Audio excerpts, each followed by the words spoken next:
récupérer le bouquet. Et donc je les ai ramenés pour après.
D'une géante, on va dire ça, qui serait arrivée ici au Virolois pour partager sa bonne humeur avec les habitants du Virolois.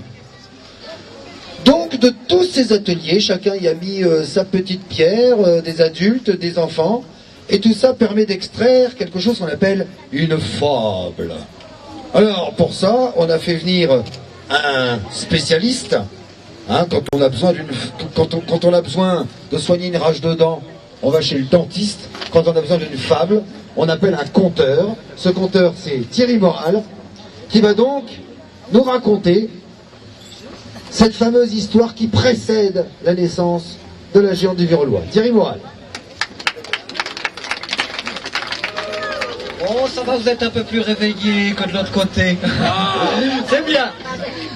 Alors j'ai fait un petit bout de chemin pour passer un petit bout de temps avec vous, vous raconter une histoire qui ne vient pas loin du tout, qui vient d'ici, de Tourcoing. Mais attention, je vous parle de Tourcoing, voilà, bien s'installer, bien tranquillement, bien s'asseoir si tu veux bien. Je vous parle de Tourcoing à l'époque médiévale.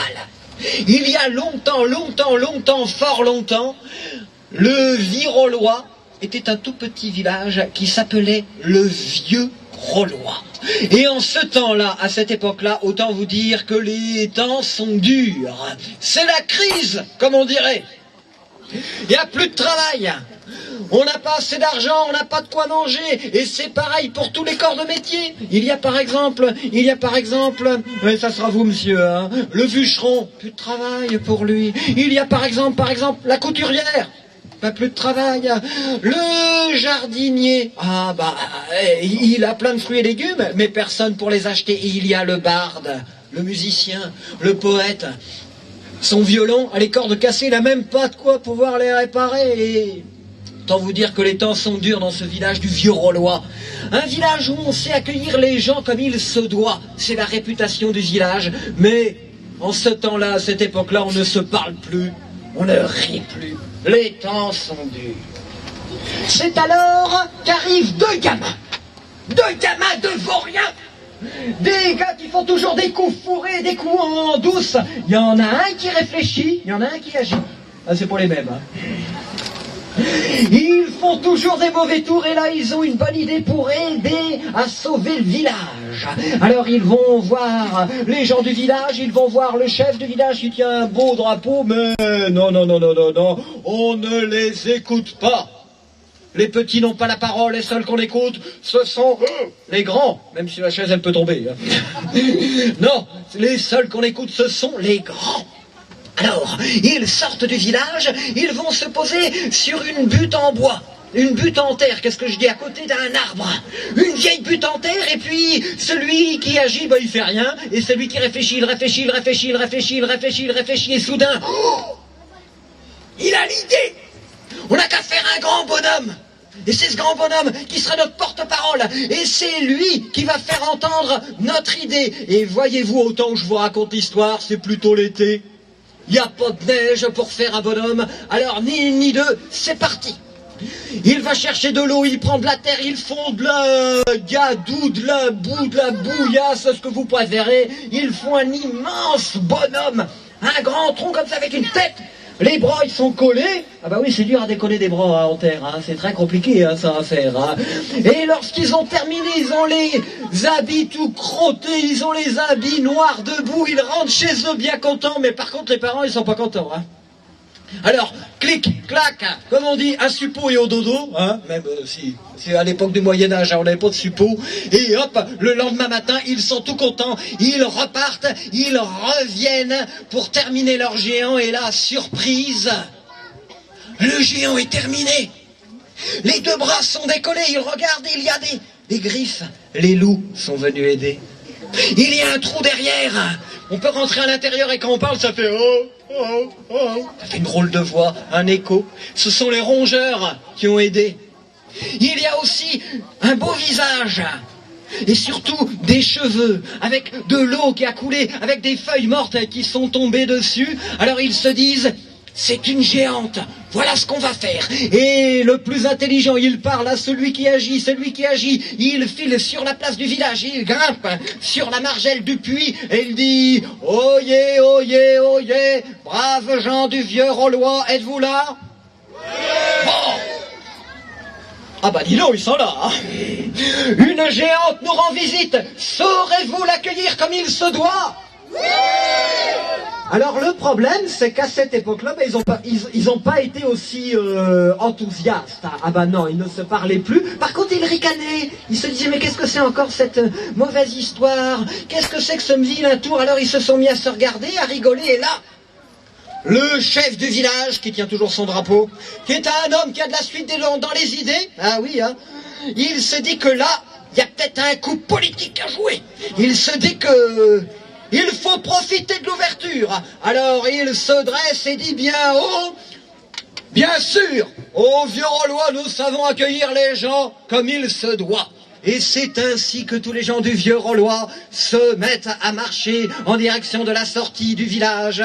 Dans un souci de reconstitution de l'histoire, je vous demande de reprendre avec moi. Il marche, il marche, il marche, il marche, il marche, il marche, il marche. Et lorsqu'ils arrivent devant ce géant de terre, ce géant de gadou, tout le monde est assis et bouche bée. Ils entendent une voix qui dit... Amis du Vieux-Rolois, je suis une géante qui a fait un grand voyage. Saurez-vous m'accueillir comme il se doit? Et là, le chef du village dit... Oui, et aussitôt on se met au travail. Alors le bûcheron, c'est toujours vous le bûcheron, hein. Le bûcheron, il coupe des arbres. Ils font une sorte de grand chariot, on met la géante dessus. Allez hop, le fermier, il était là. Le fermier, lui... il aide, il va chercher ses bœufs pour tirer la géante. Et c'est ainsi qu'on tire sur un grand chariot la géante qui avance. Avec moi. Et une fois arrivé, il y a la couturière. Elle était où ma couturière? La couturière, elle se dit, mais on peut pas laisser une géante comme ça, faut lui faire une grande robe.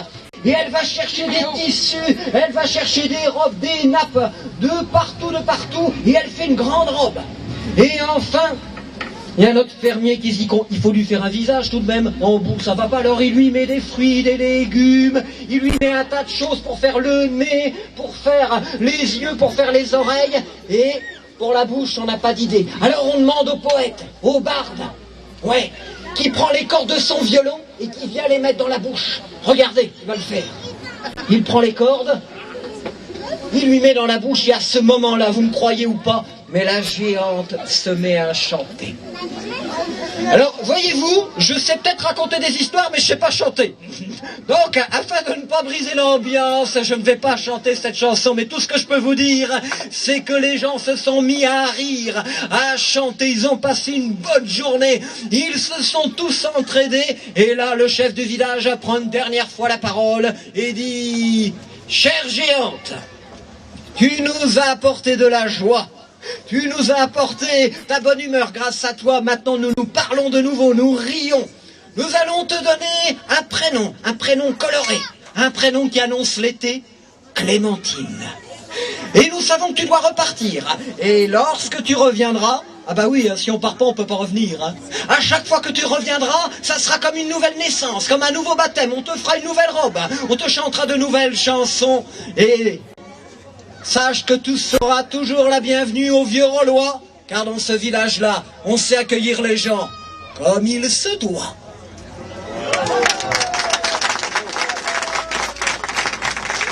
Merci Thierry, qui n'est que l'écho finalement de toute cette histoire qui a été imaginée par les grands parrains et marraines. Très grands parrains et marraines, puisque c'est la tradition, dans un baptême de géant, il y a un géant parrain et une marraine géante. Et donc, il s'agit de Claire du Flocon, qui a certainement une porte-parole, peut-être, ou un porte-parole, et le duc d'Avray, qui a peut-être son porte-parole. Voilà.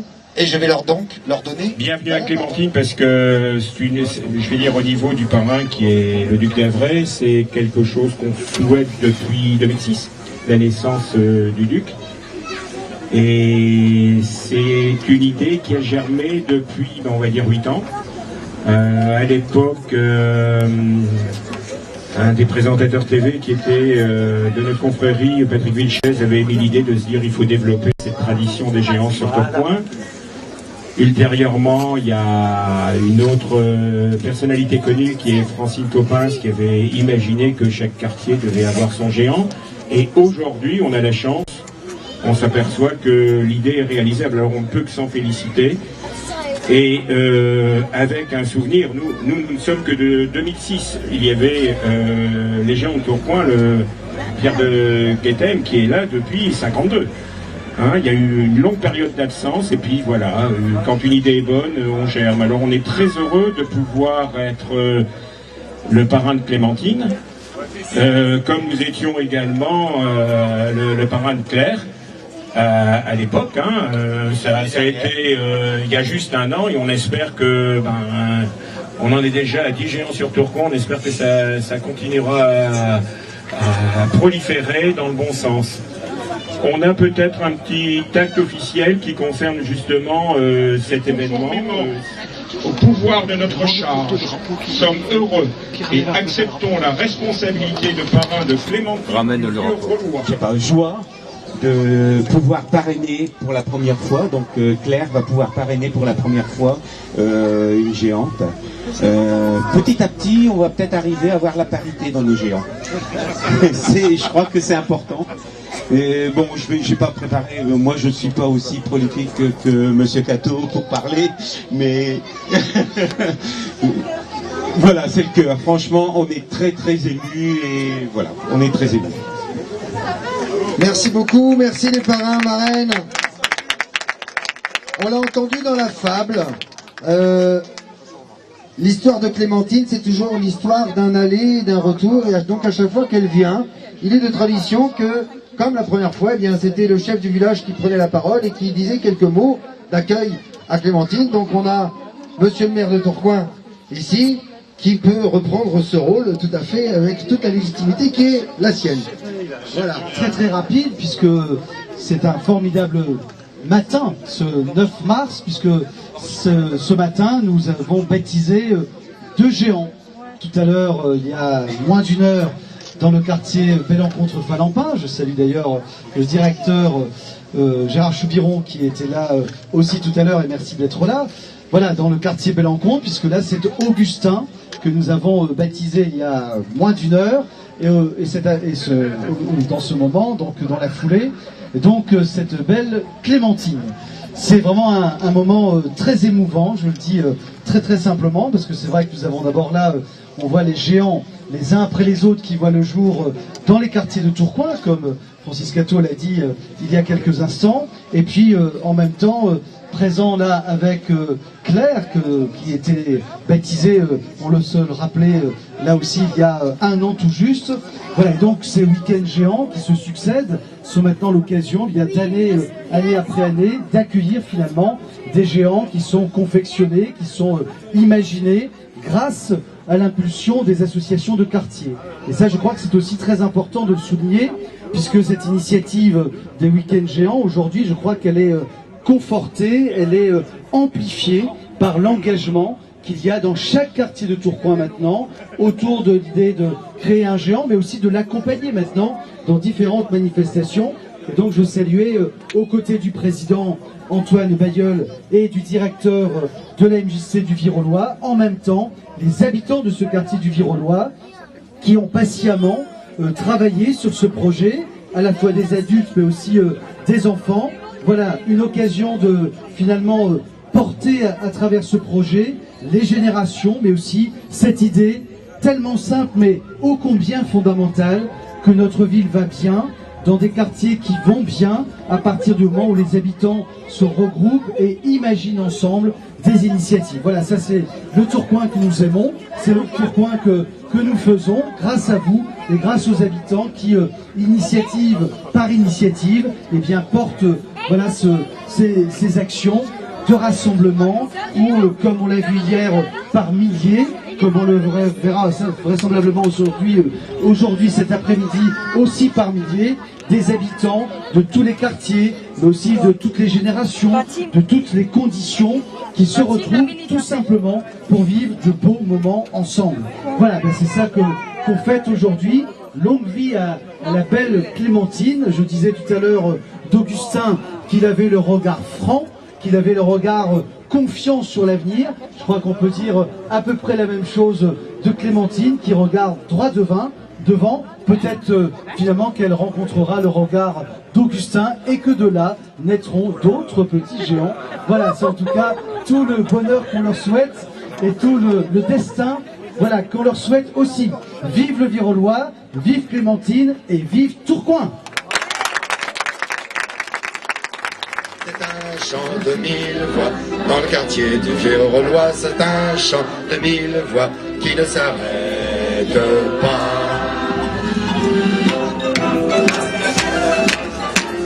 La la la, la la la la la la la la.